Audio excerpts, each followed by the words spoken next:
मुंबई गोवा महामार्गालगत नागोठणे येथील रमाईनगर परिसराशेजारी असलेल्या एका भंगारच्या साठ्याला भीषण आग लागल्याची घटना रविवारी संध्याकाळच्या सुमारास घडली.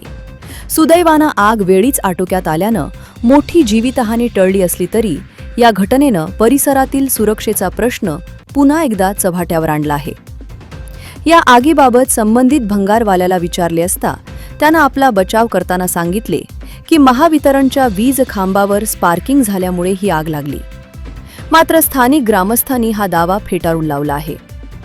भंगारवाला तांबा काढण्यासाठी सातत्यानं वायरी जाळत असतो आणि त्यातूनच ही आग लागल्याचा संशय नागरिकांनी व्यक्त केला आहे.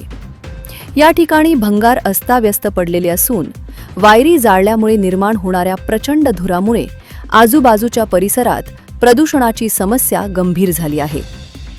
या विषारी धुरामुळे लहान मुले आणि वृद्धांना श्वसनाचा त्रास होत असून लोकांच्या आरोग्याशी खेळ सुरू असल्याची भावना ग्रामस्थ व्यक्त करत आहेत. रमाईनगरच्या रहिवाशांनी जागेचा मालक, ग्रामपंचायत आणि पोलीस स्टेशनमध्ये धाव घेऊन लेखी तक्रारी केल्या आहेत.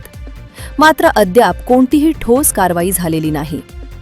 रस्त्यावर लावल्या जाणाऱ्या भंगारच्या गाड्यांमुळे वाहतुकीलाही मोठा अडथळा निर्माण होत आहे.